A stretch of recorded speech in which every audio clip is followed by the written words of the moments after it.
So this movement, actually the Wahhabi movement had started in North India, and which is against the British rule. And even Mubarak Dawla was a prince, Nizam prince. He took the leadership and started this movement in South India. So in 1815 అతనిని arrest చేసి తర్వాత విడుదల చేశారు. కానీ మళ్ళీ 1820లో మళ్ళీ అతన్ని arrest చేయాల్సి వచ్చింది. ఎందుకంటే అరుణ మేడం, ఇక్కడ మనకి పీపీటీ స్లైడ్స్ వెళ్ళలేదు మేడం. స్లైడ్స్ ఒకటే ఇది ఫస్ట్ స్లైడ్ లోనే ఉన్నాను సార్. నెక్స్ట్ స్లైడ్ లో మూవ్ అవుతున్నప్పుడు అప్పుడు చెప్తాను. ఓకే, ఇంకా ఇప్పుడు ఫస్ట్ స్లైడ్ లోనే ఉన్నాను sir. Carry on. Okay, so అతను బ్రిటిష్ వారి పట్ల అతన్ని అరెస్ట్ చేసి విడుదల చేసిన తర్వాత కూడా అతను బ్రిటిష్ వారి పట్ల వ్యతిరేకత భావాన్ని పోగొట్టుకోలేదు. సో దాంతో మళ్ళీ అరెస్ట్ చేశారు బ్రిటిష్ వాళ్ళు. అరెస్ట్ చేసి జైల్లో ఉంచారు. సో 1854 వరకు గోల్కొండలో బందిఖానాలో ఉన్నారు. అక్కడే అతను మరణించారు కూడా.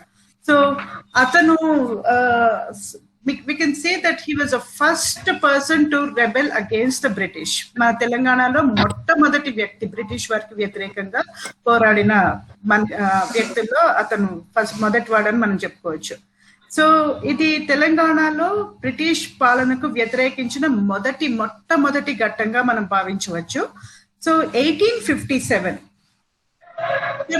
స్లైడ్ కనిపిస్తుందా సార్? Second slide.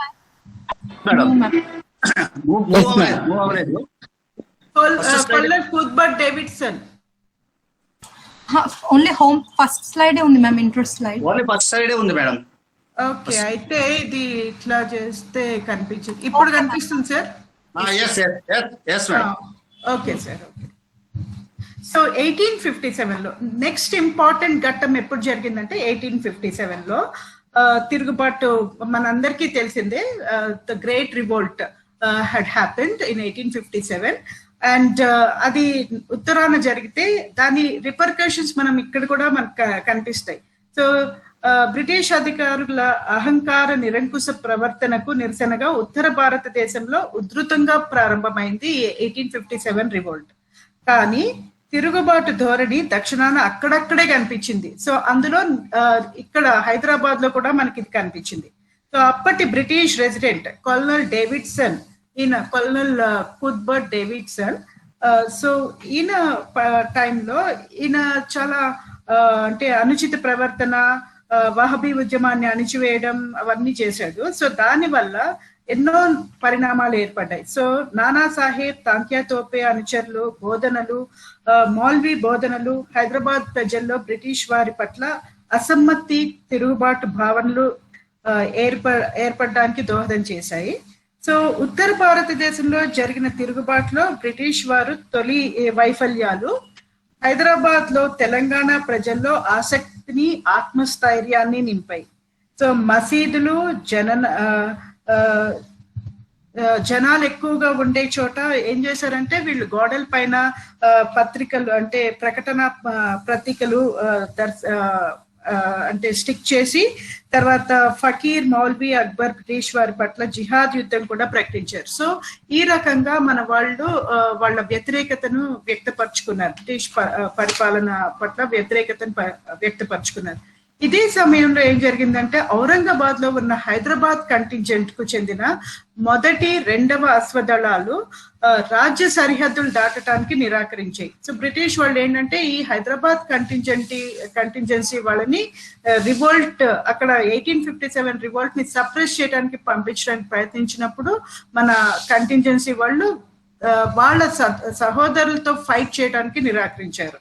సో దాంతో మొదటి అశ్వదళంలోని కొందరు సైనికుల్ని నిరాయుధులు చేసి మరికొందరిని అరెస్ట్ చేసేటప్పటికి ఏమైందంటే కొంతమంది 13 మంది సిపాయిలు హైదరాబాద్ కు అంటే వచ్చేసారనమాట. సో ఎస్కేప్ అయ్యారు. సో దానిలో ఒక అతను జామేదార్ చీడా ఖాన్.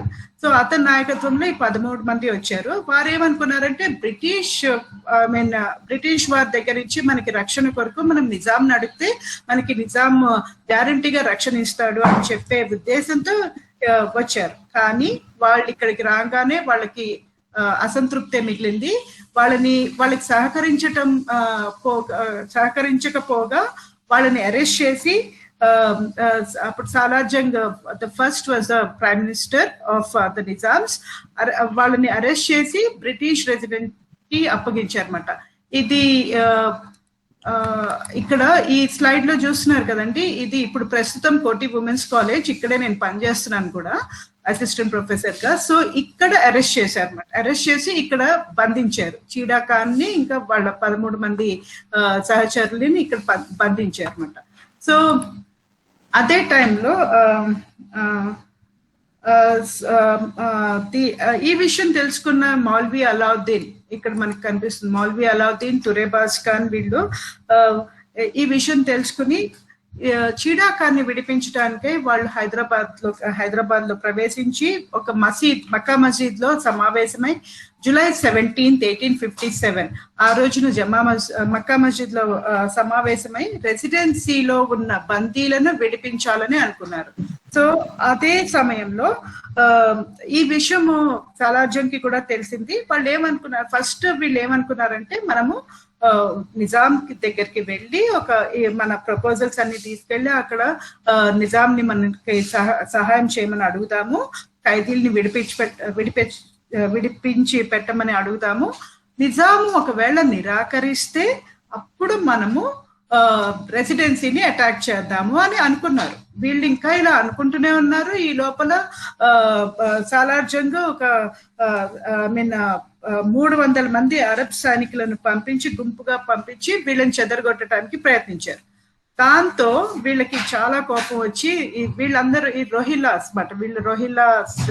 సో రోహిల్లాలు ఆ రోజు రాత్రి తురేబాజ్ ఖాన్ నాయకత్వంలో తురేబాజ్ ఖాన్ ఇంకా మౌల్వీ అలావుద్దీన్ వీళ్ళ నేతృత్వంలో రెసిడెన్సీ మీద భీకర దాడి చేశారు.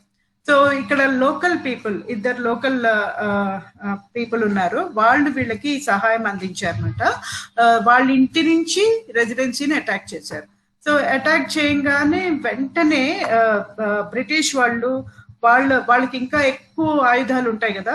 సో హెచ్సి బ్రిగ్స్ ఈయన ఫిరంగులతో ఏకధాటిగా మళ్ళీ రోహిల్లాస్ మీద దాడి చేయడంతో రోహిల్లాస్ ఇమ్మీడియట్ గా వాళ్ళు తప్పించుకుని పారిపోయి వెళ్ళిపోయారన్నమాట.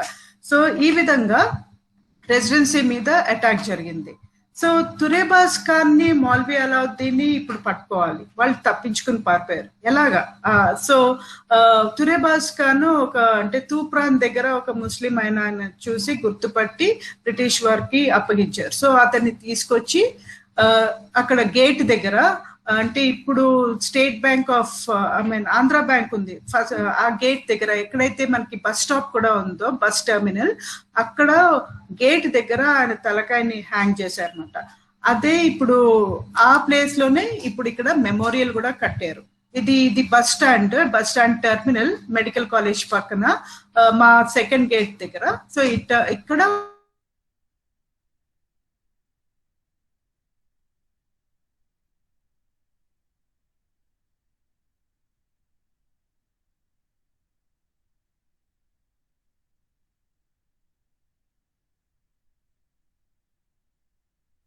అండమాన్ జైల్ కి పంపించారు. అక్కడ సెల్యులార్ జైల్లో చాలా ఏళ్ళు టిల్ 1884 వరకు అక్కడే మౌల్వీ అలావుద్దీన్ పాపము తన మిగతా రోజులన్నీ గడిపాడనమాట. సో ఈ రకంగా వీళ్ళని అణిచివేసేశారు.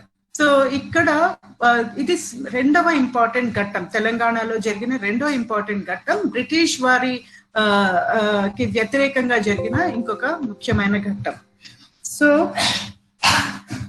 ఈ 1857 రివోల్ట్ తర్వాత తిరుగుబాటు తర్వాత దేశంలోనే కాదు, దేశంలో ఎన్నో రాజకీయ మార్పులు జరిగాయి. అలానే ఈవెన్ తెలంగాణలో కూడా ఎన్నో మార్పులు జరిగాయి. ప్రత్యేకంగా భారతీయుల ఆలోచన విధానంలో కూడా ఎన్నో మార్పులు వచ్చాయి. ప్రజలను చైతన్యవంతులు చేయకుండా ఎన్ని ఉద్యమాలు చేసినా, తిరుగుబాట్లు చేసినా ఉపయోగం ఉండదని భావించి గ్రహించిన నాయకులు ఆ దిశగా బాటలు వేశారు. So first thing what we have to do is we have to educate the people. We have to uplift our people, and there should be cultural awakening, political awakening among the people. Only then we can achieve freedom. Okay, so in this direction, the reformers, the social reformers, social religious reformers, they have tried to bring some change among the people.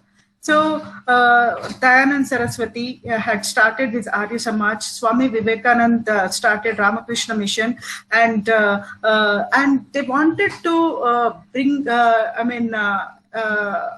ఏమంటారంటే ఈ పాశ్చాత్య విద్య చేత ప్రభావితమైన ఈ మధ్యతరగతి యువకుల్ని దాని నుంచి బయటకు తీయాలి. మన భారతీయ సంస్కృతి ఎంత గొప్పదో వాళ్ళకి చాటి చెప్పాలి అన్న ఉద్దేశంతో ఇవన్నీ స్టార్ట్ చేశారు. సో తెలంగాణలో కూడా ఇవి ఆవిర్భవించాయి. 1892లో హైదరాబాద్ నగరంలో ఆర్య సమాజాన్ని స్థాపించారు. ఇది ఇప్పుడు కూడా ఉంది. సుల్తాన్ బజార్, అదే బడిచోడి ఎక్కడైతే మనకి బిగ్ బజార్ ఉందో అక్కడే ఆర్య సమాజ్ ఉంది. సో 1892లో హైదరాబాద్ నగరంలో ఆర్య సమాజం స్థాపించబడింది. ఆర్య సమాజం స్థాపనతో జాతీయోద్యమం, మత సంఘ సంస్కరణోద్యమాలు ఊపందుకున్నాయి.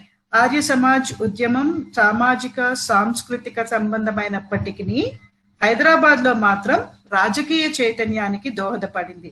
పండిత్ నరేంద్రజీ, మహాత్మా నారాయణ స్వామి, కేశవరావు కోరాట్కర్, దామోదర్ సాత్వేకర్, పండిత్ వినాయకరావు విద్యాలంకర్ మొదలగు వారు ఆర్య సమాజం ఒక ముఖ్య నాయకులు. కేశవరావు కోరాట్కర్ నాయకత్వంలో ఆర్య సమాజం హిందువులలో విద్యా వ్యాప్తి కోసం అనేక పాఠశాలలు, గ్రంథాలయాలను నెలకొల్పింది. సో 1940లో కూడా కేశవ్ మెమోరియల్ స్కూల్, కాలేజ్ ఇవన్నీ ఇప్పుడు కూడా ఉన్నాయండి. నారాయణగూడలో కేశవ్ మెమోరియల్ స్కూల్ ఇవి స్థాపించారు. సో తెలంగాణలో విద్యాభివృద్ధి కోసం ఇవి స్థాపించడం జరిగింది. సో నిజాం ప్రభుత్వం ఆర్య సమాజం కార్యకలాపాలను హైదరాబాద్ సంస్థానంలో నిషేధించినప్పటికీ సమావేశాలు నిర్వహించడం, గ్రంథాలయాలను స్థాపించడం, హవన కుండములను, ఊరేగింపులను, నగర కీర్తనలను నిర్వహించడం ఆపలేదు. దాంతో కొందరు ఆర్య సమాజం నాయకులను నిజాం ప్రభుత్వం అరెస్ట్ చేసింది. ప్రభుత్వ నిషేధానికి వ్యతిరేకంగా October 24, 1938 రోజున ఆర్య సమాజం సత్యాగ్రహాన్ని నిర్వహించింది. యావత్ భారతదేశమంతటా October 24ను హైదరాబాద్ దినంగా పాటించింది. పండిత్ నరేంద్రజీ ప్రభుత్వం అరెస్ట్ చేసింది. అనేక మంది సత్యాగ్రహులు జైల్లో వందే మాత్రం గీతాన్ని ఆలపించసాగారు. సో చాలా మందిని అరెస్ట్ చేసినప్పుడు అప్పుడు ఆ వందే మాత్ర గీతాన్ని ఆలపించేందుకు ఈయన వందే మాత్రం రామచంద్రారావు గారు ఈయన దానికి నాయకత్వం వహించారు. సో జైల్లో ఈయన ఆధ్వర్యంలో వందే మాత్ర గీతం మారుమ్రోగుతూ ఉండేది. దాంతో ఈయనకి ఈ నామకరణం కూడా వచ్చింది, వందే మాత్రం రామచంద్రరావు గారు అని. సో అప్పటి నుంచి ఈయన పేరు కూడా మారిపోయింది. సో చివరికి ప్రభుత్వం కొన్ని పరిపాలనా సంస్కరణలు ప్రకటించడంతో ఆర్య సమాజం సత్యాగ్రహ ఉద్యమాన్ని నిలిపివేసింది. 1940లో కేశవ్ మెమోరియల్ విద్యా సంస్థను స్థాపించారు. అది మనకి ఇప్పుడే చెప్పాను. సో ఇది కేవలం హైదరాబాద్ నగరానికి సంబంధించింది కాదు. ఈ ఆర్య సమాజం ఒక కార్యకలాపాలు వరంగల్లో, నల్గొండలో, ధర్మభిక్షం అనే ఆయన చాలా కొనసాగించారు. సో ఎన్నో శిక్షణ శిబిరాలను కూడా అక్కడ స్థాపించడం జరిగింది. ఎంతో మంది యువతకు శిక్షణనిచ్చి మన దేశం మీద ఒక భక్తి భావనను పెంపొందించడానికి ఎంతో కృషి చేసింది ఈ ఆర్య సమాజం. సో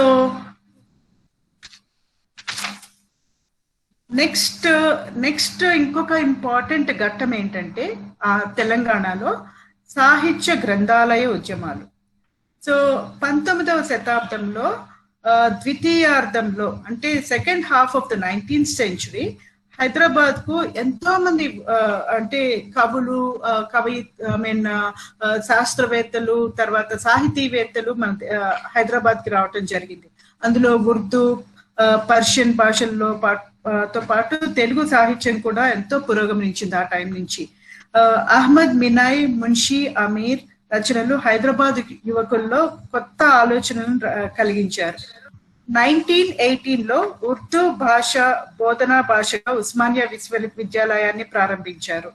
సో అదే సమయంలో అనేక ప్రజాభిప్రాయాన్ని వ్యక్తపరిచే పత్రికలు కూడా వృద్ధి చెందాయి. సో ఈ పత్రికలు ద్వారా ప్రజల్లో సామాజిక రాజకీయ చైతన్యాన్ని కలిగించసాగారు. ఇంగ్లీష్ భాషలో మనకి Hyderabad telegraph, the Deccan standard, the Deccan times, Hyderabad Chronicle మొదలైనవి చాలా న్యూస్ పేపర్స్ పబ్లిష్ చేశారు. సో ఈ న్యూస్ పేపర్స్ లో కూడా అంటే like they wanted to inspire the people through their writings. So and most of these writings were against the British rule in Hyderabad state. Okay, so not only that, even in Urdu also we have papers like Hazar Dastan, Safari Deccan, Imrose, and other papers are also published in Urdu. And apart from this, in Telugu language, we have Oddiraju Sodarlu, Peru Pondina Sita Ramachandra Rao, Raghava Rangaravulu, Telugu ane Varapatrikan ప్రారంభించారు. So Nalgonda నుండి నీలగిరి వారపత్రికను సబ్నవీస్ రామనరసింహరావు గారు వెలువడించారు. ఈ వార్తాపత్రికలన్నీ different languages లో, మరాఠీ, కన్నడ కూడా వచ్చాయండి. కానీ ఇక్కడ నేను అవన్నీ ప్రస్తావించట్లేదు, ఎందుకంటే మనం తెలంగాణ గురించి కన్ఫైన్ చేసుకున్నాం కాబట్టి. ఎందుకంటే అప్పుడు హైదరాబాద్ సంస్థానంలో మరాఠ్వాడ, తెలంగాణ అండ్ కర్ణాటక ఈ 3 రాష్ట్రాలు, ప్రస్తుతం ఉన్న 3 రాష్ట్రాలు కూడా part of Hyderabad state. But since we have confined our lecture to Telangana, so I'm not referring or not mentioning these other linguist papers which were published in other languages. Okay, so ఈ వార్తా పత్రికలన్నీ కూడా నిజాం సంస్థానంలో జాతీయోద్యమాన్ని సమర్థించి ప్రభుత్వ విధానాన్ని విమర్శించాయి. So ఈ రకంగా even the press played an important role in bringing awareness among the people, cultural awareness, social awakening, political awakening, and this is what happened even at the all India level also. When you look at other places like Bengal, Maharashtra, or any other place, you see the similar trend that was happening. So what is very important here is first to enlighten the people. So this is what the press had played a major role in bringing about such type of awakening among the people. So apart from this, what is really significant to Telangana region is the beginning of the library movement. Okay, so this is called Granthalaya Ujjamam. Kommarraju Venkat Lakshman Rao, he is also called as KV Lakshman Rao. I'll show you this. Yeah. KV Lakshman Rao, he's KV Lakshman Rao, and Nayani Venkat Rangarao, he's a Raja of Munagala, and Ravichittu Rangarao. These 3 luminaries, they started the Hyderabad Sri Krishna Devaraya Andhra Bhasha Nilayam. This is the building which is still there in Sultan Bazaar. We can clearly see it is only half a kilometer walkable distance, not even half a kilometer, only a few, I think 100-200 meters away from Kendriya Sadan. I don't know, sir, have you seen this building?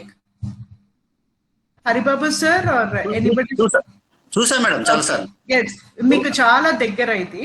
So this was the building that has been established. This is called Sri Krishna Devaraya Andhra Bhasha Nilayam. So the start చేశారు అన్నమాట వీళ్ళు, and this was started in 1901. So this did not stop here. In 1904 they Hanmakondalo Sri Rajaraja Narendra Andhra Bhasha Nilayam, 1905 లో సికింద్రాబాద్ లో సంవర్ధిని గ్రంథాలయం అని ఇవి కూడా స్థాపించారు. సో వీటి ముఖ్య ఉద్దేశం ఏంటంటే చారిత్రక సాహిత్య శాస్త్రీయ విజ్ఞానాన్ని అందించేందుకు ఈ గ్రంథాలయాలు కృషి చేసేమాట. సో ఇక్కడ ఎన్నో ప్రదేశాల నుంచి అంటే ఇన్స్పైరింగ్ పుస్తకాలని తీసుకొచ్చి ఇక్కడ అంటే ఈ లైబ్రరీలో ఉంచటము, స్టూడెంట్స్ ని చదవమని చెప్పటము, ఈ రకంగా చాలా ఎంకరేజ్ చేసేవారు. సో 1906 లో కేవి లక్ష్మణరావు గారు విజ్ఞాన చంద్రికా మండలిని కూడా స్థాపించారు. ఈ గ్రంథాలయోద్యమం ప్రజల్లో రాజకీయ చైతన్యాన్ని కలిగించింది. సో ఇది ఒకటైతే, అదే టైంలో దళితోద్యమాలు కూడా స్టార్ట్ అయ్యాయి మనకి ఇక్కడ. ఆది హిందూ దళిత ఉద్యమాలు హైదరాబాద్ లో భాగ్యరెడ్డి వర్మ గారు 1906 లో జగన్ మిత్ర మండలిని స్థాపించడంతో దళిత ఉద్యమం ప్రారంభమైంది. This is what we call it as subaltern history, where there was people were trying to enlighten these downtrodden classes, the Dalits, and also bring some awareness so that these people will also take part in the freedom movement. This was what was happening at the all India level, where we have Dr. PR Ambedkar and Jyotirao Phule and other people who have been trying hard to bring such awakening among the Dalits, and a similar attempt has been made here in Telangana by Bhagireddy Verma. And Hyderabad lo 1906 lo Bhagireddy Verma garu Jagan Mitra Mandalini స్థాపించడంతో దళిత ఉద్యమం ప్రారంభమైంది. తెలంగాణలో ఇదే మొట్టమొదటి సంస్థ అని చెప్పొచ్చు మనము. ఈ ఉద్యమం తొలి దశలో Bhagya Reddy Varma, Arige Ramaswamy, I'll show you this, yeah, here. Bhagya Reddy Varma, Arige Ramaswamy and BS Venkatrao garu, వీరు ఈ ముగ్గురు కూడా అణగారిన కులాల్లో చైతన్యము, రాజకీయ స్పృహ తీసుకురావడానికి ఎంతో కృషి చేశారు. సో 1911 లో మాన్య సంఘంను భాగ్యరెడ్డి వర్మ గారు స్థాపించారు. అరిగే రామస్వామి సికింద్రాబాద్ లోని గాస్ మండీలో మరొక మాన్య సంస్థను స్థాపించారు.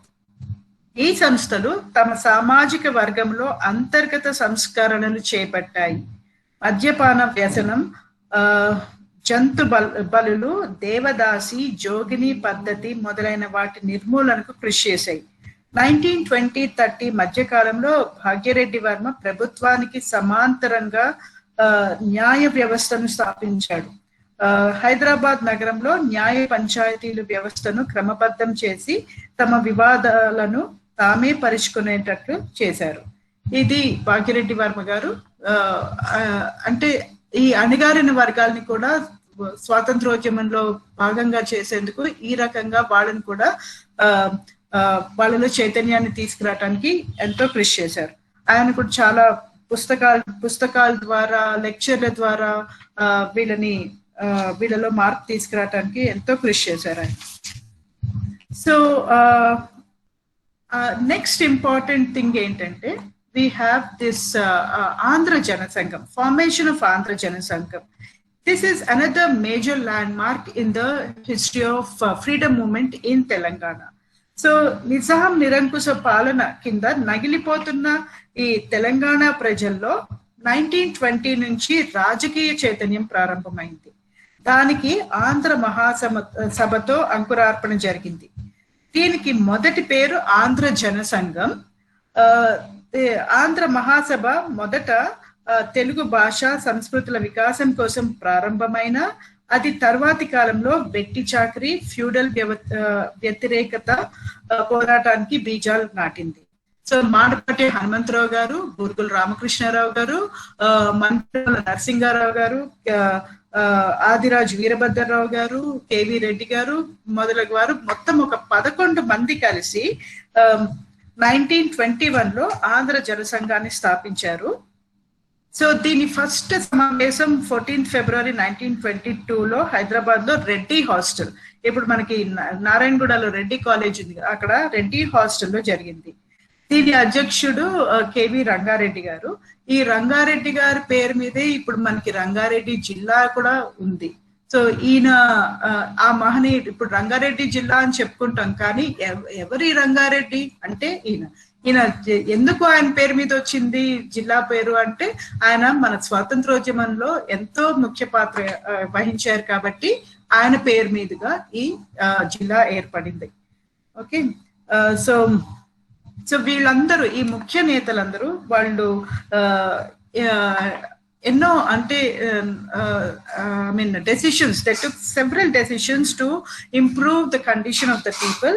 అండ్ వాళ్ళు ఈ ఆంధ్ర జన సంఘం స్టార్ట్ చేయడానికి ఒక ముఖ్య ఉద్దేశం ఏంటంటే తెలుగు గ్రంథాలయాలను పఠనాలయాలను నెలకొల్పడం, విద్యార్థులను ప్రోత్సహించి సహాయ సహకారాలు అందించడం, చారిత్రక పరిశోధనా కార్యక్రమాలను ప్రోత్సహించడం, కరపత్రాలు, లఘు పుస్తకాలు, బహిరంగ సభల ద్వారా ప్రజల్లో వ్యాప్తి చేయడం, తెలుగు భాష సంస్కృతులను, లలిత కళలను ప్రోత్సహించడం. సో ఇది వీళ్ళ ముఖ్య ఉద్దేశం. సో దీనికి అనుగుణంగా వాళ్ళు ఎన్నో రకాల పుస్తకాలు రాయటం కూడా జరిగింది. వాళ్ళల్లో కొంతమంది like I mean we have here Suravaram Pratap Reddy గారు. ఈయన తెలంగాణకు I mean we can say he's a great personality in Telangana because he's one of the most luminaries who had written several books. Okay, so the Telangana sahityaniki, so వీళ్ళందరూ తెలంగాణలో సాహిత్య అభివృద్ధికి ఎంతో కృషి చేశారన్నమాట. సో సూరవరం ప్రతాప్ రెడ్డి గారి ఆంధ్రుల సాంఘిక చరిత్ర తెలుగులో ఒక ముఖ్యమైన గ్రంథం. దానికి ఆయనకి సాహిత్య అకాడమీ అవార్డు కూడా లభించింది. సో ఆయన గొప్ప సాహితీవేత్త కాక పాత్రికేయుడు. ఆయన ప్రచురించిన గోల్కొండ పత్రిక అన్నది చాలా ముఖ్యమైన పత్రిక. అది ఉస్మానియా యూనివర్సిటీ వాళ్ళు చరిత్ర శాఖ వాళ్ళు ఆ పుస్తకాలన్నీ ఐ మీన్ ఆ న్యూస్ పేపర్స్ అన్ని సేకరించి వాటిని వాల్యూమ్స్ గా చేసి ఉంచారు. అవి గోల్కొండ పత్రిక చదివితే మనకి ఆనాటి అంటే తెలంగాణలో జరిగిన ఉద్యమం గురించి అంత ఒక మనకి కంప్లీట్ హిస్టరీ దొరికిపోతుంది. అది అంత ముఖ్యమైన పత్రిక మనకి. సో 1925 ఈ పత్రికను ఆయన స్థాపించారన్నమాట. సో నిజాం ఆంధ్ర మహాసభ కార్యక్రమాల్లో ఈయన చాలా ప్రముఖ పాత్ర కూడా పోషించారు. అంతేకాకుండా బూరుగుల రామకృష్ణారావు గారు కూడా గొప్ప సామాజికవేత్త. ఆయన తెలుగులో అనేక పుస్తకాలు కూడా రచించారు. లైక్ పండిత రాజ పంచామృతము, కృష్ణ శతకము అనే పుస్తకాలు కూడా రచించారు. తర్వాత మనకి ఈయన పివి నరసింహారావు గారు. ఈయన కూడా గొప్ప కవి. ఆయన్ని మొన్ననే మనం స్మరించుకున్నాం కూడా. లైక్ ఐ మీన్ ఆయన శత జయంతి ఉత్సవాలు జరిగాయి. తెలంగాణ ప్రభుత్వం చాలా ఘనంగా జరుపుకున్నాం అది. So that was on June 26th or 27th, 28th I think. So ఆయన కూడా ఎన్నో కవిత్వాలు అవి రాసి పుస్తకాలు రాసి విశ్వనాథ్ సత్యనారాయణ గారు 1000 పడగల్ని హిందీలో ట్రాన్స్లేట్ చేయటము. సో ఈయన రచనల ద్వారా కూడా ఎంతో మందిని ఇన్స్పైర్ చేయగలిగారు. అంతేకాకుండా మనకి ఇక్కడ దాశరథి కృష్ణమాచార్యులు ఆయన కూడా గొప్ప సాహితీవేత్త. ఆయన అగ్నిధార, రుద్రవీణ అనే గేయ సంపుటాలను రాశాడు. నా తెలంగాణ కోటి రత్నాల వీణ అనే మకుటంతో గేయాలను రాశాడు. తెలంగాణలో ఇది ఒక నినాదంగా మారింది. మొన్న మనకి when we fought for separate statehood for Telangana, then also we have raised these slogans, na Telangana koti ratnala veena and all. So this is one thing that those people actually the Telangana people had this separate what do you say like the conditions in which they lived is completely different from what the other people in India had, because they were under the princely state and they wanted a separate identity for themselves. So that is why they always tried to talk a lot about and bring some cultural change among the people of Telangana. And this is one thing. And like this, we have even Ravi Narayan Reddy, who also had written quite a number of books and all. He had written Veera Telangana in 1946, and he also played a very important role in the that Telangana Sayuda Poratam ante peasant movement, Telangana peasant movement. He had played a very important role in that movement. And then we have apart from this, Now, the next important thing that we have, another important organization that was formed was Andhra Mahasabha. Okay, so Nizam Samsthanamloni Telugu Prajala Samasyala Patla Andhra నాయకులకు ఉదాసీనత చూపడం వల్ల తమకు ఒక ప్రత్యేకమైన సంస్థ అవసరమని గుర్తించారు తెలంగాణ నాయకులు. సో మార్చి 1930లో ఆంధ్ర జనసంఘం సమావేశం మెదక్ జిల్లాలో జోగిపేటలో జరిగింది. దీనికి సూరవరం ప్రతాప్ రెడ్డి గారు అధ్యక్షత వహించారు. ఈ సమావేశంలోనే ఆంధ్ర జనసంఘంను ఆంధ్ర మహాసభగా మార్చడం జరిగింది.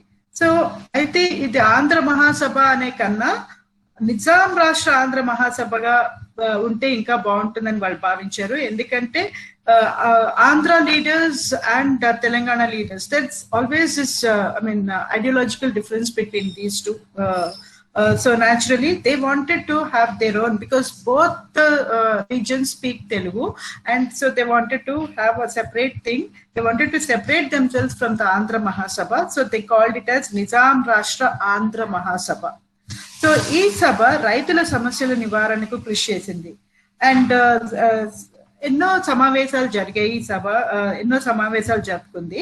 అందులో బూరుగుల రామకృష్ణారావు గారు అధ్యక్షతన 1931లో దేవరకొండలో ఒక సమావేశం జరిగింది.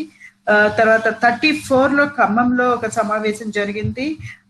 తర్వాత అయితే ఈ సమావేశాల్లో వీళ్ళు ఏం తీర్మానించుకున్నారు, ఏ రకంగా స్వాతంత్రోద్యమానికి మనం ఉపయోగపడాలి అనుకున్నారు.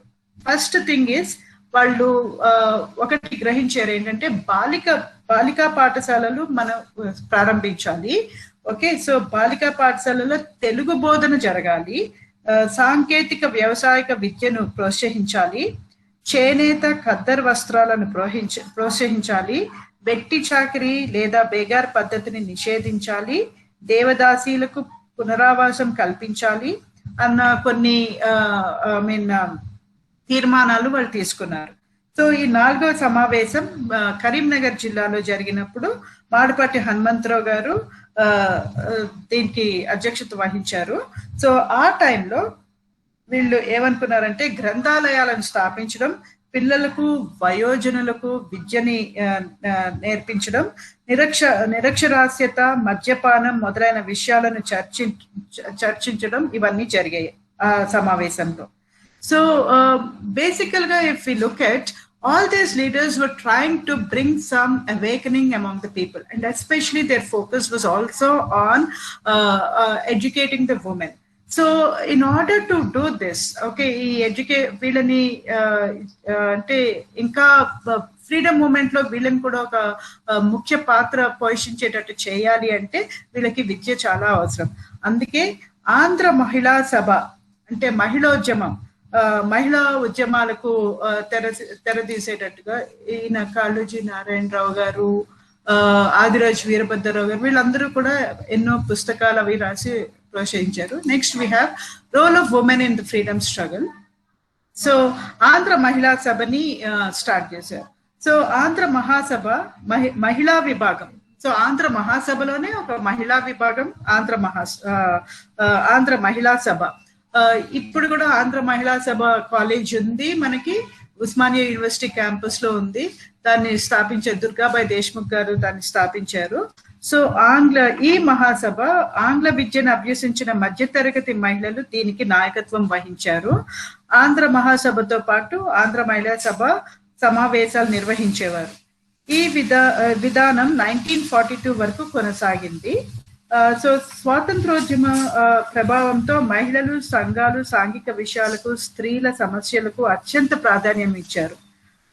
సో ఈ ఇల్లందుల సరస్వతీదేవి, తర్వాత Sangam Lakshmibai, Burgula Ananthalakshmi Devi, she the wife of Burgula Ramakrishna Rao garu, and Durgabai Deshmukh, they played a very important role in developing skills among the women. That is very important. This was also the time when Mahatma Gandhi was also encouraging women to develop certain skills. He used to say why women should come out of their, why they need to participate in the freedom movement. They can as well develop skills and contribute to the freedom movement. And one way to do is to develop skills like stitching and weaving and all these things. So kuttu pani, చేతి వృత్తులు, సంగీతం మొదలైన వాటిలో మహిళలకు శిక్షణ ఇచ్చేవారు. So all these women, they walked on the lines or on the track set by Mahatma Gandhi, and they followed his ideology in educating the women. Okay, and so while this is one thing, another important thing that we come across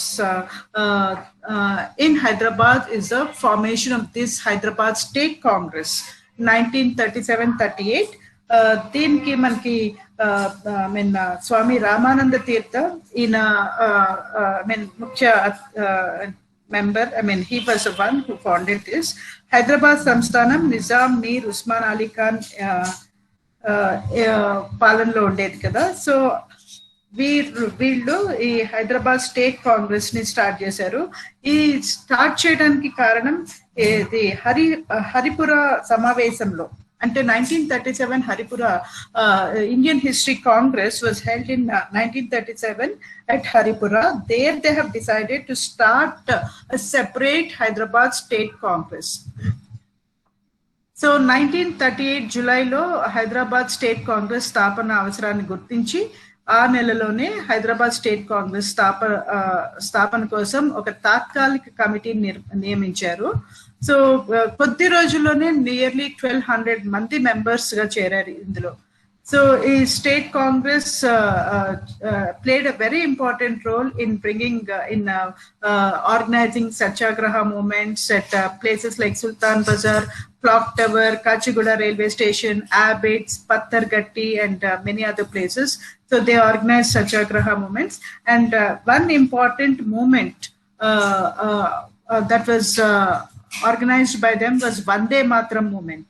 This happened in 1938. Bharata Swatantrodyama kalamlo Vande Matra Geetam, of course we know that it had the repercussions all over the country, and everywhere this was a slogan. People always raised this slogan to express their love towards the country. So so this song was also being heard in Telangana.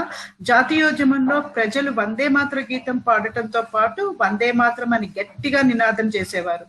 So many students in Osmania University, in one of the hostels, that is I think E hostel, they used to raise this slogan Vande Mataram, Vande Mataram, and even PV Narasimha Rao was a student at that time, and they used to raise the slogan, and the Nizam government had arrested these people, and that is B hostel, sorry, not E, B hostel. They took up this Vande Mataram moment. So this is another important thing.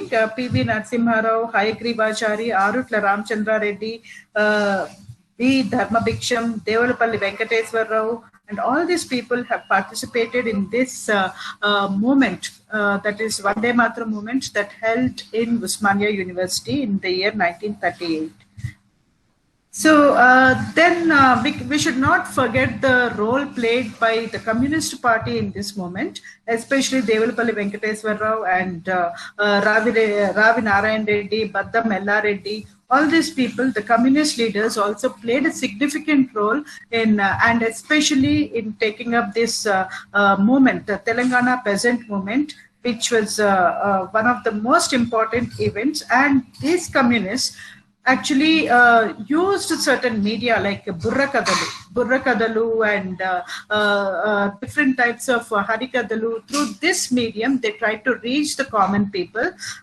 Apart from their writings, they were able to reach the common people and to bring out social and cultural awakening. So if we look at the All India context also, this is what has been adopted even during the Vande Mataram movement also. They adopted these type of media through which they can reach the people. So there will be, while the literate people are quite few, by using this type of media through which common people can understand, they were able to bring some sort of change in the way the people think and all. So this is, and the conditions in Telangana were quite different compared to the conditions in the other states of India. So hence, we find that always these people were being suppressed, but nonetheless they took inspiration from the pan-Indian movement, and they carried this movement in India.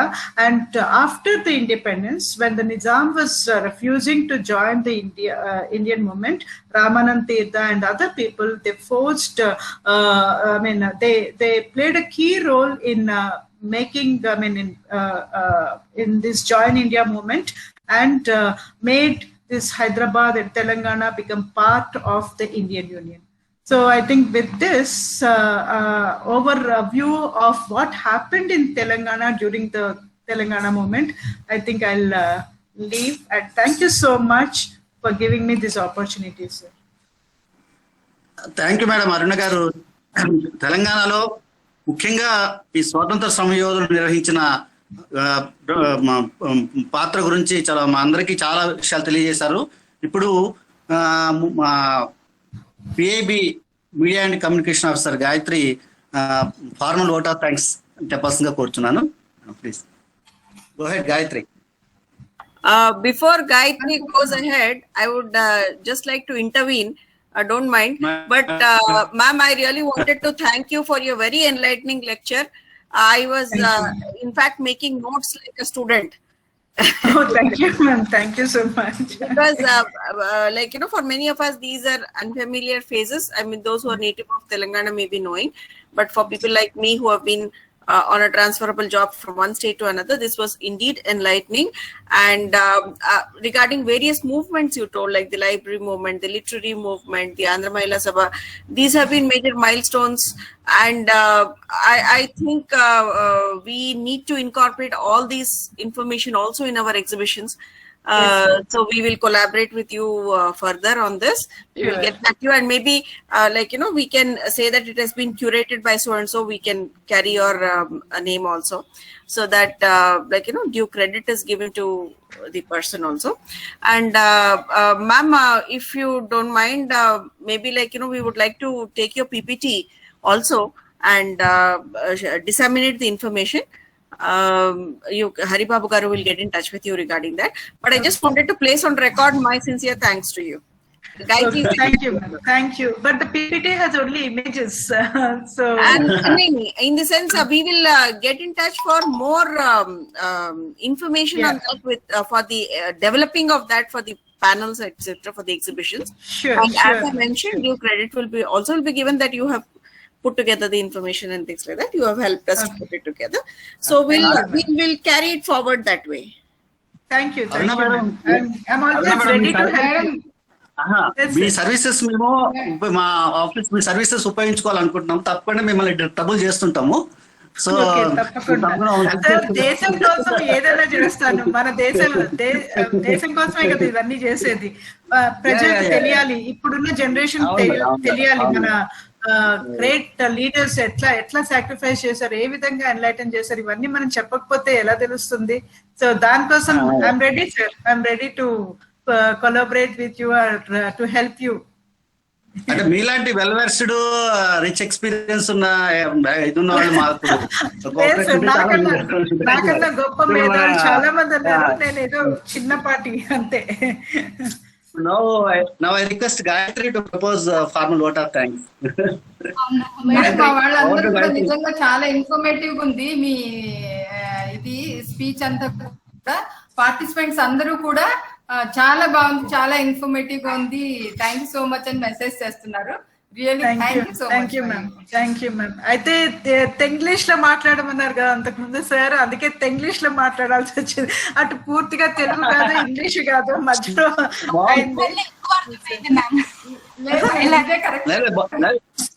బాగుంది madam. Presentation is very nice. Over to Gayatri to propose. Yes, thank you, ma'am. Thank you, sir.